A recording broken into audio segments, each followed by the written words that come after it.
Hey guys, so here's my cat. Demonfall is updating tomorrow supposedly. Looks like it'll actually update too. So I'm just gonna go cover what they posted, and obviously tomorrow then I'll get on and cover some of the bigger changes. But there's nothing really too crazy with this update.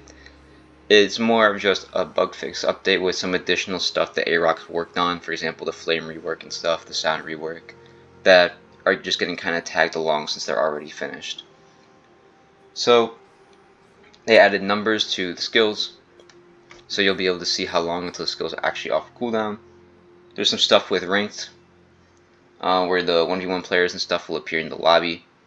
There still was supposed to be that reset back in August of last year.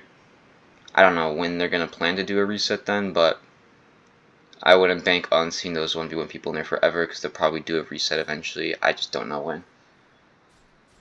So there's new options in the menu as well. And the music bar will actually work now, so I'll be able to actually finally turn that off. Flame, sound are the ones getting reworks. Flame is just a visual rework on some of the moves, and sound is the one that actually has new moves and a full rework. I think it might take Prestige 6 to max out your skill tree now for sound. I don't remember exactly though. There's some changes to mobile and console. They say major improvements. I don't know because I'm not a player for those two. I never really tested those out. Nitrins, so they changed how they worked, which I'll cover that here in a second. So it'll actually be beneficial to mostly go with Nitrin style as a whole. Not all the time though, and I'll explain that. So here's the biggest things for me. They fixed Nan HP, Nan money, infinite items, combat logging, removing you from a server and then swapping you out to a different one. Double jump taking damage, aka the FPS being too high issue, where if your frames are higher, you can take damage from like a double jump like that. So just height in general. They said the party bug, so hopefully when you fight people, you should actually see them in your party now. Crow quests should be fixed. I didn't know they were bugged. I actually never used them, so I wasn't aware of that.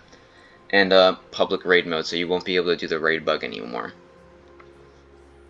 They also said they fixed Demon History 1 for the Mizunoto fights. Dialogue getting stuck. For example, sometimes you talk to people and then you move too far away, and then it just loops and you can't do anything. Configuration reset, sometimes not working. I don't know exactly what that entails. Kokishibo raid, they said they fixed various bugs. Death decoy infinite bug resolved, so hopefully the ice clones now actually despawn in raid. Crafted katana no longer need to respawn to see it, which I wasn't aware that was a bug either. Whenever I bought a new one, it always appeared immediately for me, but this might be for when you're changing styles. For example, if you just swapped off a sound and you went to a different style or whatever, you should hopefully get your rusty Nitrin back immediately. So they fixed demon appearance. So once again, that one I knew was actually bugged, and it should immediately reset now. So not until you rejoin or reset 1 or 2 times. They said they made it harder to fling after ragdoll, which is a nice change. Something with profile timer, so I'm assuming we'll load it in faster now. Environment animations, they fixed animations with water going too fast. That's just for the environment, nothing crazy. For example, that would be like the tree sway and stuff like that, it seems like. Missions are ranked, fixed starting in private servers or kicking you for trying to start in public. So now it teleports you to reserved instead. Just going to be nice. They fixed random combat logging on death. They fixed here fall damage works the same on any FPS, so that ties back to the double jump bug. Shoulder bash now costs 1 SP in every skill tree. So if you're aware, it costs 1 for demons and hybrids, but for us it costs 2. They decided to change that. Or no, actually it costs 2 for hybrids as well. So pretty much this is a slight buff for hybrids and slayers where they get 1 point back in their skill tree. Which is actually kind of a major interaction in a way. because at Prestige 4 you can see my skill tree is maxed out and I have 2 skill points. Styles that require an extra or have an extra move that you would normally have to go for Prestige 5 for. Now if they cost 3, some of them cost 4 I know, or some cost even more. But for the ones that have one that costs 3 more, for example, you'd be able to buy that now. So I don't know if they're gonna refund the skill tree or if you're gonna have to drink a potion or something to reset it. For example, drink a breath and dick potion to reset your tree and then just get your style back for your breathing style. You might have to do that. I don't think they're gonna fix the people who had old skill trees, to be honest. Now here's some stuff for abilities. So Dance the Butterfly, they said they fixed the FOV when it gets cancelled. There's multiple moves like this though that change your FOV. Hopefully they did it for all of them. But at least they did it for this one. Sister Kick now teleports to the closest target, so Sister Kick has been extremely unreliable before. And it would go for the furthest target. Now it should be more reliable, should always work, like the other TP moves like Akaza's, for example, Shocking Jack. And it should just go to the closest target. Fix spawning dead due to Sleepy Awake and Ranked. But that's a big deal for me. Fixed issues speeding up M1s and making them smoother. So there's an update where Roblox did some animation changes generally for everyone. So this should fix that, which should make them flow better, hopefully. I mean, they weren't that bad to me personally, but if it's an improvement, it's an improvement. And then they fixed some major exploits. As for optimizations, they said they tried to reduce lag, make see-through world better, fix some behind-the-scenes stuff with the game, tried to increase FPS, and this is some of the bigger changes. Prestige mode is now available at 3, so that's a huge deal. Because you can get a maxed out demon at 3 and be able to enjoy raid. Which to me, that kind of puts it in a much healthier position.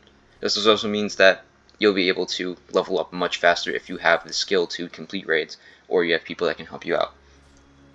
So rather than having to get all the way to 5 first and then get a ton of XP, you can just go straight from 3. Death penalty, you should only lose 10% of yen on death, or 25% if you combat log. Spawns now have a temporary safe zone after you respawn for 5 seconds, so you shouldn't be able to get spawn killed anymore. Which is really useful against stone spawn campers. You should also receive full health and stomach upon spawning, which that's a huge deal. That's very annoying when you respawn and you're in like 1 or 2 HP. It's like, what's the point of respawning if I'm just going to be 1 tap, you know? And then they increased the Demon and Slayer starter health. So originally it was 100, then they put a 110, and then 120. Now it got a big buff to starting at 150. So the max health cap will be 250, and then additionally you can put buffs on top of that. So if you're a demon, for example, you'll also get an additional increase upon that as well, or a hybrid. Should be well, let's see, it should be 30 additional. 250 I think is for what they accounted for other people. Yeah, so it's 220 for Slayers and then 250 for demons or hybrids. So you'll be able to match Demon or Hybrid with Himejima as a Slayer, or as a Demon or Hybrid go for 280 with Himejima. So the new max health for a legit player, talking about no spec, like Yurishi spec or something, is 280. Which kind of shows that, I mean, this is 100 over what I have right now. Obviously Slayers will also be at 220, but it kind of shows how the balance in the game has got kind of bunt, and that they're just keeping increasing the health because of insane combos, which is kind of just a temporary fix to the issue. I feel like they need to go back and do some serious balancement changes, which they did some for this update that I'll cover really quick as well, but it's kind of crazy how they just keep having to increase the health. So, combat balancement, here we go. Dark Moon, cooldowns increased 30 seconds. Moon Spirit Calamitous Eddy knockback has been increased. Half Moon cooldown decreased to 2 minutes, and it says minor mechanic changes. Catastrophe cooldown increased to 50 seconds, and Lows and Moon cooldown increased to 30 seconds. These are all pretty minor things for the most part, that should fix Moon a little bit from being really overpowered. It'll still have a solid double extender. You can also extend with Catastrophe, so technically it has 3, but you'll only be using Catastrophe in that one. But Calamitous Eddy should no longer be able to extend without a wall, I'm assuming. If you have a wall, it'll still be able to extend, most likely, unless they made like absurd knockback that literally bugs you out. But I would assume if you have like someone in a corner on a wall, they should be able to extend. Okay, Thunder Breathing. So this one just got a slight buff where Thunderswarm damage was increased per hit from 2.5 to 4, and then Rice Spirit cooldown was reduced to 40 seconds. So these two should be in line together more often now, and this does slightly more damage. Nothing crazy, but Thunder was pretty balanced, honestly. As a whole, I think Thunder is one of the most balanced styles, alongside like Water, for example, and Wind. Those are all very balanced styles. The more original styles are really good. The only one that really wasn't balanced, in my opinion, was Flame, which was just really good if you knew how to use it. Wind has a couple changes. Dustclaw, Gale Slash, and Purifying Wind all had their wind-up time reduced by 25%, which 25% is a big deal for 3 different moves. That's going to make it a lot easier to land hits with Wind now. It's kind of crazy. Alright, Purifying Wind damage tick increased from 2.2 to 2.5. So, slight damage thing just to probably fix some inconsistencies. They probably want to move away from, I'm assuming, decimal values that aren't halves for damage. Wind Typhoon cooldown reduced to 25 seconds, and Wind Typhoon breath now need reduced to 20. So they buffed Wind as a whole, which I do not think was needed. Wind was in a healthy position as it was, especially if you knew how to use it, especially with Wind to Guro, and the new Nitrin buff is going to make it even faster. This is kind of an interesting change. It's nothing too overpowered though. It's nothing like major. Apart from that wind-up reduction, that's a really big change in my opinion. But hopefully it should still play pretty balanced. We'll see how it actually is in game. Maybe I'm just like overhyping it right now. Stone Breathing, which thankfully got some nerfs, but I think some of the moves need entire reworks, but this should be much better for the time being. So Stone Impale cooldown was increased to 15 seconds, and the stun was reduced to 1 second from 2. Stone Pillar cooldown was increased to 30 seconds, and the stun time was reduced to 1.5 seconds from 2. Stone Mountain Windup was increased by 50%, which if you know, that's that instant hyper armor move that does like 50 damage. Apparently it does fit 42 originally before, but it's at a certain amount of pierce damage with a big AoE for like no windup, so that'll make it easier to at least try to dash away from. And then its cooldown was reduced to 50 seconds, which I'm kind of surprised about that because it's a really good move, but they reduced the damage to 34, so that kind of balances it out a little bit better. Stone Crush cooldown was increased 5 seconds, and the damage was reduced to 20, which it was just kind of a worse version of Mountain, so I'm surprised that they did this, but you have it off cooldown more, because it's got a 20-second reduction still, compared to the other one. And then Stone Rampage stun hit was reduced from 2 seconds to 1. So as a whole, it's just a lot of stun reduction, so that way you can't breathe so much while using Stone, which is what allows those crazy long combos. But as a whole, we're still going to see Stone 1 comboing as it is right now.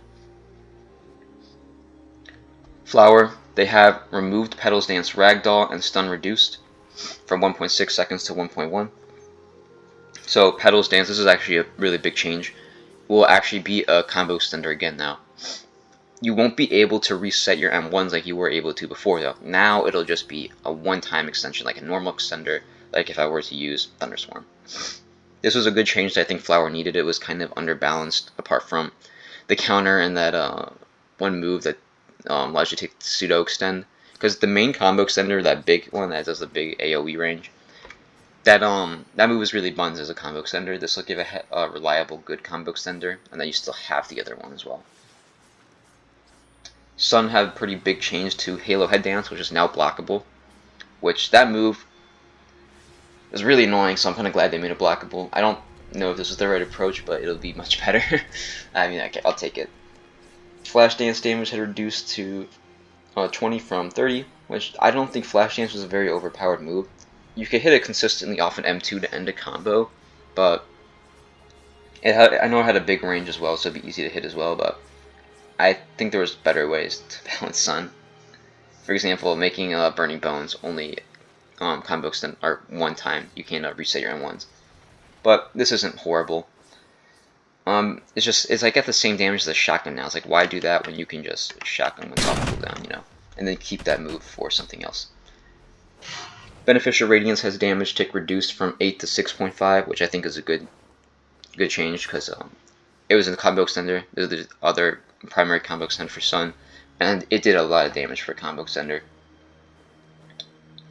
Insect has some changes as well. Butterfly pure damage was increased from 23 to 30. So they're talking about the butterfly move that goes up in the air. So the raw damage is now 30 with the additional dot damage on top of it. And then poison damage was increased from 2.25 to 2.5.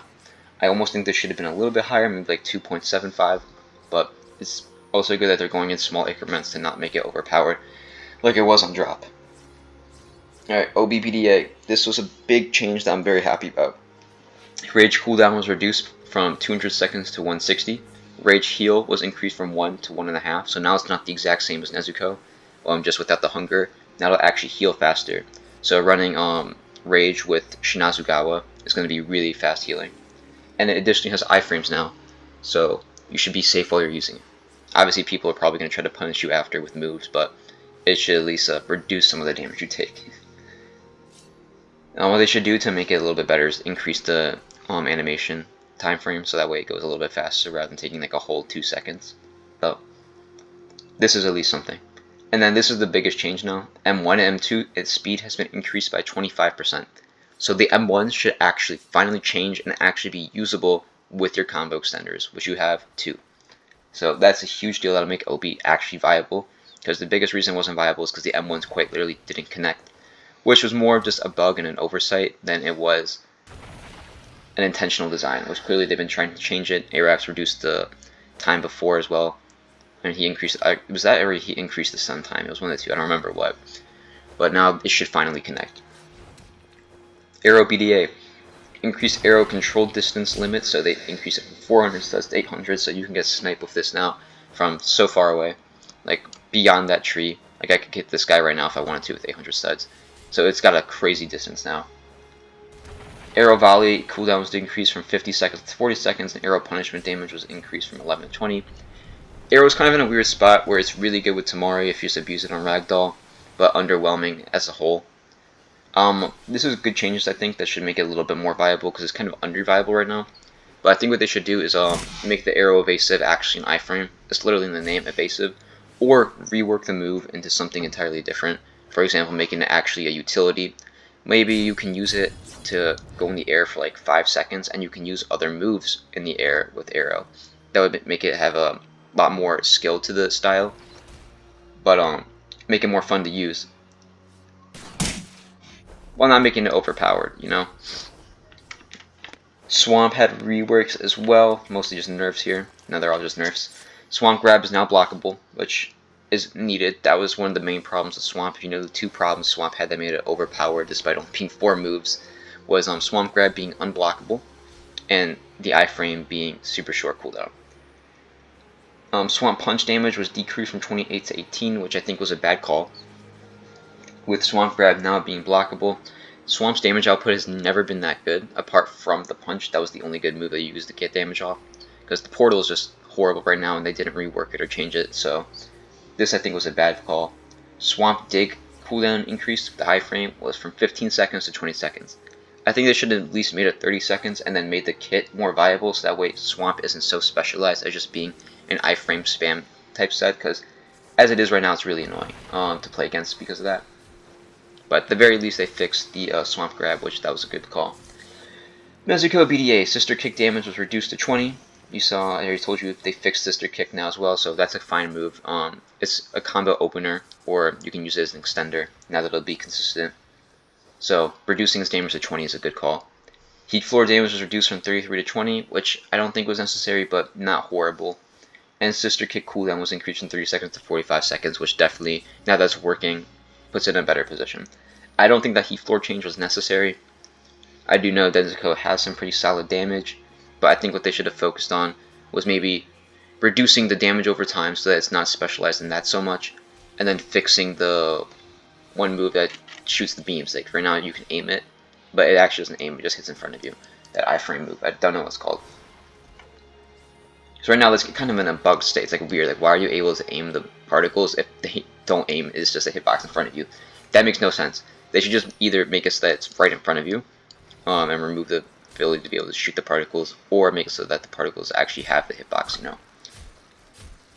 Dark Thunder, they just did a rework on the dash, so the dash no longer consumes stamina, and the distance increased from 19 studs to 25 studs, and now it goes to 30 studs on Thunder God. So we'll see people going a lot further with dash now, and it should be easier to hit people with the stun that it has. Additionally, the stamina that it consumed was pretty much irrelevant. It consumed 2 stamina before when you used it with Thunder God. And the stamina regeneration you get during Thunder God pretty much made that negligent, so kind of just a fix, I guess, to make it so that, because I mean, it really didn't eat any stamina at all. Might as well make it eat them to begin with. Shadow VDA, Shadow Dismiss cooldown was reduced, so 75 seconds to 60 seconds. Shadow Consumed Hunger Steal was increased from 1 to 2. And Shadow Rage Pure Damage was increased to 30, from 30 to 40. I don't know why I said pure damage here, because it doesn't have damage over time. But it's 40 damage now. So this just got a little buff for it. Nothing huge, just 10 damage. The biggest thing was the Consume. Hunger Steal being doubled. It's already really annoying in a fight. Now you have to be eating even more against Shadow users. And the iframe being reduced 15 seconds is actually quite big as well. As a whole, I think this isn't too crazy. Shadow is really underwhelming in PvP right now, but it's really good against PvE for raid. So it's going to be kind of in a weird position to balance because of that, because for PvE it's really overpowered. Well, I'm not overpowered against like I wouldn't want to use it, for example, against Kokushibo in a raid one-on-one. I'd rather use a different BDA, but as a whole for AoE, its crowd control is just so good. But I think this is a good change, because like I said, for PvP right now, it's just so underwhelming. I mean, if you use it right, it's okay.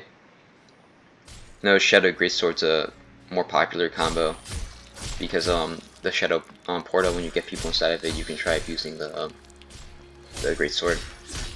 And if not, you can finish them off with the M2, which does massive damage. Because obviously they're going to start blocking at that point, but...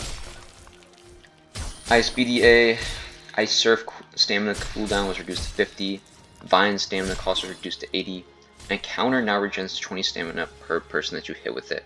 It's usually going to be 1, so you can at least see 20 stamina back when you land Ice Counter. And I think this is good changes. The biggest problem with Ice right now is low damage. The move being kind of finicky. For example, Vines itself is still very finicky until they give it iframes back like it had before, and increase the radius of it so that it goes to like really high above you, so people can't just jump over it. And then the fact that all the moves cost so much stamina that it's really hard to change them and to actually be able to attack or do any jumps or dash because the moves cost so much stamina. So reducing the stamina is a really good call. I think this should make Ice much better. It was already pretty in a decent spot despite how bad it was in my opinion, because Ice Greatsword and Ice Tamari are both really good combos. Or obviously Ice Soryu with your double counter. Every combo with Ice really worked out well for it. I know Greatsword being one of the more popular picks. If you get people stuck in the Ice Vines with Ice counter, you get a ton of free Greatsword damage. So this should hopefully make it more viable though, because right now, compared to stuff like Sickles and stuff, it just wasn't holding up, or like Hantengu, which both of those actually avoided any sort of nerfs this update, which I'm kind of surprised about. Because that's it for the balancement changes. The Nitrin buffs, the default Nitrin damage is 4. It goes up to 6 if you have both the Kendo damage buffs. So every number here, add 2 for the Kendo strength. They changed the M1 animations, and they removed the need for stamina to M1 for Kendo Mastery, which I think was very interesting. I wasn't expecting that change, I'm going to be honest. But it should hopefully encourage players to play a little more defensively now. I mean, not defensively, offensively. Because right now, it's a very defensive-based meta where you just catch people in your moves, or you catch people with M1s. For example, I just sit there and wait for someone to rush into me and then I Thunderswarm. Obviously, a big counter to this is using moves on people, for example, Moon's, what do you call it? The one that has like all the lines, I forgot the name. That has a huge hitbox, you know, spamming moves like that on people. But as a whole, the defensive meta is kind of annoying, so this should hopefully push people to be a little more aggressive. Slayer Nitrin buff, so they buffed the Slayer Nitrin. Okay, so this isn't a buff, but this is how they reworked everything. So the Slayer Nitrin, if you get it, now gives you 25% extra M1 damage. So you take that 4 and do times 1.25. Or you take the 6 times 1.25. Those will be the new damage values for it. Flame now gives you 50% M1 damage and 100% passive flames damage. So Flame with the Flame Nitrin and Rengoku, the damage over time is going to actually be kind of insane. I'm not sure exactly how much damage one tick, for example, I'll test it out where I hit my ult with a Flame. As my Slayer account, my Flame, he is Rengoku and the Flame Nitrin already, so I'll be able to test that like immediately. I'll do a hit on one of my other ults, and we'll see how much damage the overtime does. I might do an extra like 10 damage or something crazy like that. So that would be fun to look forward to. Wind gets 75% M1 damage and plus 1 speed. So you're going to see a lot of Windy Girls running the Wind Nitrin now. That's going to be incredibly annoying. You are going to not be able to combo these people unless you have big moves. For example, Aerokinesis, or Hantengu I should say, having Demon Scream. That'll at least be able to reach them if they run out of it. Or if you have moves that stun for just a really long time that you can actually walk towards them. These people are going to be walking out of all your combos. It's going to be really annoying, and I don't even know what else to say about that. Wind pretty much got a huge buff indirectly with this Nitrin change. Water has an additional 50% M1 damage and 10% damage on skills. So if you are like a skills spammer, this might actually be a really good one for you to go. This obviously doesn't mean it'll be good with any one specific style. Like, it's not like, oh, this will help water out a ton. It'll help any style that is just very heavy on move spam. So you might see, I don't know, who would be running this? Probably some Moon users. I can imagine that. Well, they can't run it, so that's a bad example. But you know what I'm saying. I don't know which one is really. I mean, Wind, you can see some people running it. I'm thinking that's the only one I'm really thinking of right now. Would be because you can hit them with a lot of far range moves, but running the Wind Nitrin with Wind is just so much better that I don't know. There's gonna be many Winds running water. Mist. This one gives 75% of 1 damage and a chance to blur enemy screen on hit. I'm not sure what the blur looks like, and it's only a chance, so I really don't see many people using Mist. Mist is probably going to fall out of the meta entirely as a Nitrin. But at least it has 75% damage compared to the 50 that most of them have. Thunder right here has 50% M1 damage, and it reduces your cooldowns of your moves by 25%. So this is an alternative for move spam. That'll basically, honestly, this would be really good for like Swamp, for example, where you can reduce the Swamp iframe again back to pretty much what it was before. Not entirely, but obviously, you know, BDAs can't use Nitrin, so it's a good thing. But any sort of like skill set that has either A, really short, or B, really high cooldown. So for example, if you're running Rengoku, you could use this and reduce the Rengoku move by 25%, which is a ton of time saved. And any sort of short moves that you can make them even more spammy. For example, your combo extenders, if you have a short combo extender move, you can just spam it even more often. This is honestly a really good just generalist, in my opinion. It does better than water as being a generalist. Also, Wind as a generalist is good. If you run Iguro, you don't have to run Wind anymore and you'll still get crazy speed. It's just Wind Iguro is going to be so much better. It's going to be actually unbelievable with that triple speed buff. But Thunder, in my opinion, is going to be the best generalist with the exclusion of Kamado, which I'll get to in a second here. So going on to Snake, it's going to be the same as Water, 50% more damage, 10% damage on skills. So at that point, it's just preference of what appearance you want. If you want to run the Snakes one or you want to run the Water one, you can use it or which one. They're the exact same. And then Kamado. Kamado just gives a raw 100% M1 damage. It's going to be the highest damage you get on M1s. A lot of people have the Kamado Blade. If you just want your pure M1 damage, which is going to be the best for a lot of people to go with, this is just the one to still go for. In my opinion, honestly, it might be better just as a whole to go with Wind if you have Iguro over Kamado, so you get the ability to get out of combos. I'm not trying to get killed by this dude. But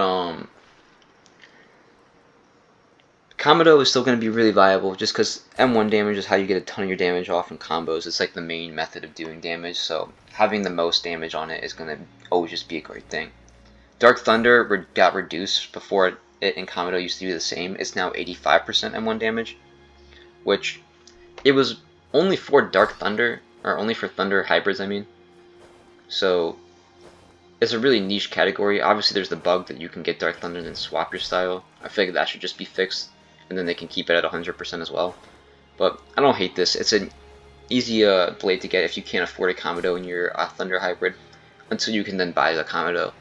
It was kind of nice to have it at 100% as well, or well, the same damage as Kamado, because that way you just don't see only Kamado blades, but you see at least some like hybrids running this one, so it's not the same boring blade every time. Because it's a nice looking blade. But, you know, it's not a huge deal. You're just not going to see people using this once you get to high level play, because it's just objectively worse than a Kamado blade. And the Moon Blade, which you're forced to use, does 50% M1 damage, and it does 100% M2 damage. Your M2s are going to be kind of hard hitting now. It'll actually be worth it to end a combo with the M2 every single time, compared to the M1. Normally people do it anyways for the longer ragdoll stun, but now it'll be worth it on Moon for the damage. And additionally, it fires a slash. So it has an ability that it'll shoot forward, it'll be like a little slash particle, and you're going to get 50% M2 cast speed reduction, so you'll be slower, you won't be able to M2 as often. Future Nitrins, so for example the Beast Sound, Insect Love, and Stone, those will all be added in the future. For the time being, they were given 50% M1 damage, so they're just generalists for the time being. Kind of underwhelming though. As for Demon Combat, these are the final changes right here that'll wrap up the video. I said this is it, these are all the things, and once again you can join the server, Fireheart Studio server, to see all these changes for yourself, or refer back to them. Default combat damage is 5, Soryu combat damage is 6, Tamari damage got an increase from 10 to 12, and Dante stayed the same at 16. Obi got a buff from 7 to 1. This guy's probably gonna kill me, right? Yeah.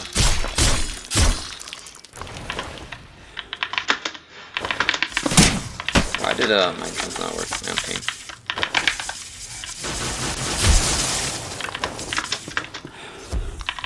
So we're gonna finish off. This guy's not a good stone though.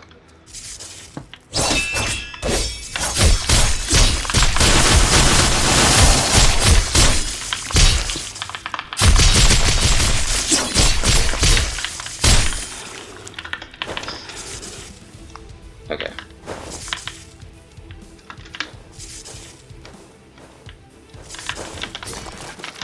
Well, that's it. So that's all of the changes that are going to be seen. Like I said, the biggest thing is that, oh, actually it should be coming out today. He sent this out yesterday, I didn't even notice that. So it should be coming out sometime today. I guess I'll cover that when it comes out. The biggest thing to look forward to are the bug fixes that are going to come here. Raid being reduced down to 3, Prestige 3. And then some of the Nitrin reworks and the skill reworks. And the buffs and nerfs, so that'll be the best things to look forward to. Hopefully we see Demonfall in a more balanced state and a less exploited state. For example, honestly, a lot of people are probably going to be against this, but I hope that they wipe inventories again. The game got once again completely, the economy got destroyed by dupers. It's even worse than it was the first time around. There was a new exploit that dropped that just, you would go into servers and see infinite items on the ground duped. So I think that this is almost necessary just to fix the game economy. I know a lot of people are going to be against that. I know I personally wouldn't like it to happen. I have a lot of stuff on my accounts that I've grinded for again that, for example, I would lose. I would lose all the stuff I have here. The only thing I'd keep is probably the egg cape and my wig. And so that sucks. But I think it's needed, unfortunately. Don't blame the developers if this does happen. I don't know if it'll happen or not, but if it does, blame the dupers, because they're the ones who ultimately caused the economy to get destroyed and what would lead to this happen. They didn't specify that it'll happen this update, which means that they might not do it. But if they do, they should hopefully do it as soon as possible so that people can just start. They might honestly just wait until they know that the dupe is patched. That might be what they're waiting for. So they'll drop this update, which they said they should have patched it, and hopefully see if anyone starts duping again, and that way they don't wipe it and then they just wipe it again because things got duped again. I don't know what they're planning. I'm not a dev. I'm not a tester anymore. I got sniped. I applied. Did not get accepted. So I can't really get any of that information. Obviously, I wouldn't be able to tell to begin with, but that's just how it is. Anyways, thank you all for watching, and you'll have a great rest of your day.